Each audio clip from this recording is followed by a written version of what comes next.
దేవుని యొక్క వాక్య పిల్లరా, సామెతల గ్రంథం 19వ అధ్యాయం 11వ వచనం నుంచి దేవుని యొక్క వాక్యాన్ని ధ్యానం చేసుకుందాం. ఒకని సుబుద్ధి వానికి దీర్ఘశాంతనిచ్చును, తప్పులు క్షమించుట అట్టి వానికి ఘనతనిచ్చును అని చెప్పేసి వాక్యంలో పరిశుద్ధ గ్రంథం రాయబడింది. ఒకని సుబుద్ధి వానికి దీర్ఘశాంతనిచ్చును. ఏమండి, సుబుద్ధి అంటే మంచి బుద్ధి, మంచి ఆలోచన, మంచి తలంపులు కలిగిన వాడు. అటువంటి వారంట మరి సుబుద్ధి అని అంటే బుద్ధి అంటే క్యారెక్టర్ అండి. ఇది ఆ బుద్ధి, మంచి బుద్ధి గలవాళ్ళు అంటే మంచి బుద్ధి అంటే ఆ బుద్ధి గలవాళ్ళ యొక్క లక్షణం ఎలా ఉంటాయంటే వాళ్ళ ఆలోచన విధానం కానీ, వాళ్ళు మాట్లాడే విధానం కానివ్వండి, 1-2 సార్లు ఆలోచించి తొందరపడకుండా తమను తాము జాగ్రత్త చేసుకుంటూ ఉంటారు. వారిని మంచి బుద్ధి గలవారు అంటారు. అటువంటి వారికి అంట ఆ బుద్ధి ఏం చేస్తంట, వాళ్ళకి దీర్ఘశాంతాన్ని అంటే ఎక్కువ కాలం శాంతంగా ఉండటానికి వారికి సహాయం చేస్తుంటారు. ఒక సుబుద్ధి వానికి దీర్ఘశాంతం ఇచ్చును, తప్పులు క్షమించినట్టు వానికి ఘనతనిచ్చును. అంటే అటువాడు ఏం చేస్తాడంట, తప్పులు క్షమిస్తాడంట. తప్పులు క్షమిస్తాడు కాబట్టి వాడికి ఏమొచ్చిందంట, ఘనత కలుగుతుందంట. అమ్మ పలానా వాడు మంచివాడురా, గొప్పవాడురా, ఎందుకంటే మేము చేసిన పొరపాట్లని గుర్తుపెట్టుకోకుండా క్షమించాడు అని చెప్పేసి అని వాడికి ఒక పేరుని, ఖ్యాతిని తీసుకొస్తానని చెప్పేసి అని దేవుని యొక్క వాక్యం రాయబడుతుంది. క్లియరా? సామెతల గ్రంథం 14వ అధ్యాయం 29వ అధ్యాయాన్ని ఒకసారి చూసుకున్నట్లయితే, దీర్ఘశాంతం గలవాడు మహావివేకి, దీర్ఘశాంతం గలవాడు వివేకి ముంగోపి మూఢత్వను బహుమానంగా పొందును. ఎవరికైతే సుబుద్ధి కలిగి ఉండదో వాడికి ఆ సుబుద్ధి వాడికి దీర్ఘశాంతాన్ని ఇస్తుందంట.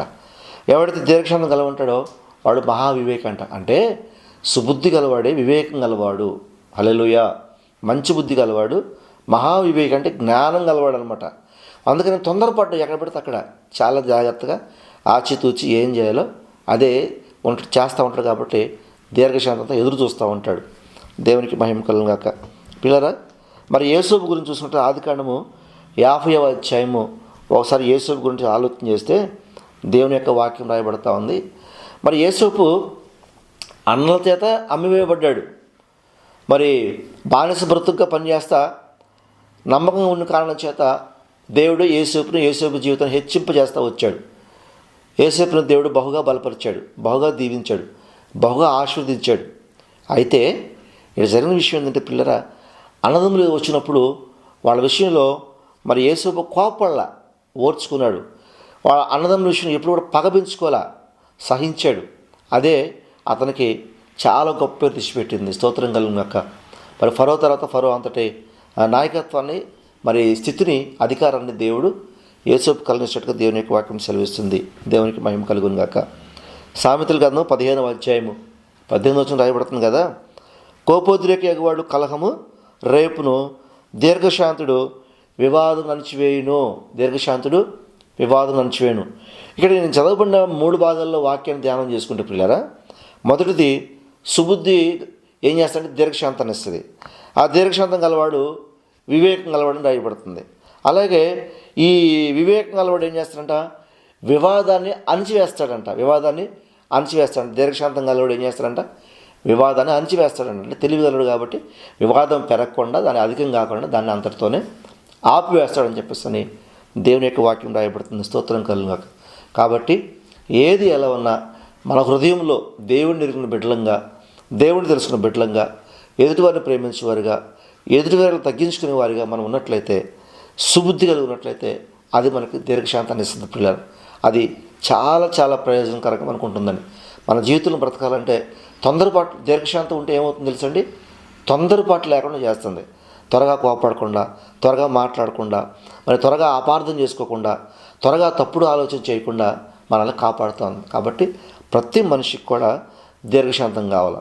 దీర్ఘశాంతం కావాలంటే సుబుద్ధి కావాలి.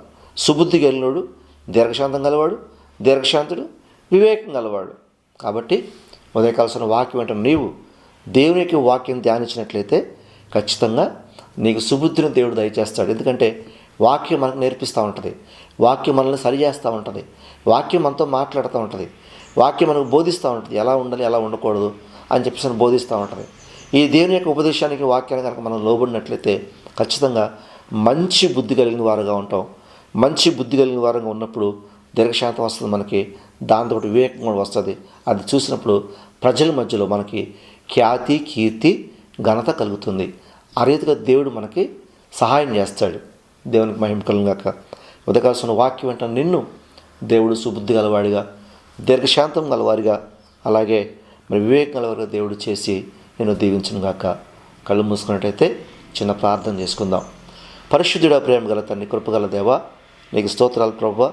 నీ వాక్యం సెలవిస్తుంది నాయన, ఒకరి సుబుద్ధి వానికి దీర్ఘశాంతం నిచ్చును అని వాక్యం సెలవిస్తుంది. ఈ రోజుల్లో బుద్ధి లేక ప్రభువా, మరి బుద్ధి చెడిపోయి బుద్ధిహీనుడుగా ఉంటూ, మూర్ఖంగా ఉంటూ ఎన్నో విషయాలు నష్టపోతున్న ప్రజలు ఎంతోమంది ఉన్నారు ప్రభువా. కానీ మీ వాక్యం సెలవిస్తుంది, సుబుద్ధి గలవాడు, సుబుద్ధి గలవానికి దీర్ఘశాంతము ఆ సుబుద్ధి ద్వారా వస్తుందని చెప్తున్నారు ప్రభువా. కనుక ఉదయం లేస్తే సాయంకాలం పడుకునేంత వరకు మేమున్న ప్రాంతాలు, మేమున్న ప్రదేశాలు, మేము సంచరించే ప్రాంతాలు, మేము మాట్లాడే మనుషులు, ఈ పరిస్థితులు అన్నిటి మధ్యలో ప్రభువా, ఈ వాక్యం పెట్టిన ప్రతి ఒక్కరికి సుబుద్ధిని దయచేయండి ప్రభువా. కృపతో నింపండి, దీర్ఘశాంతాన్ని దయచేయండి, వివేకం కలిగించేయండి. వాక్యం ప్రతి ఒక్కరూ అటు సుబుద్ధిని పొందుకున్నట్లుగా మీరు ఉదయకాల సమయంలో సహాయం చేయమని యేసుక్రీస్తు వారి శ్రేష్ఠమైన నామం పేరట ప్రార్థించి వేడుకుంటున్నాం తండ్రి. ఆమేన్.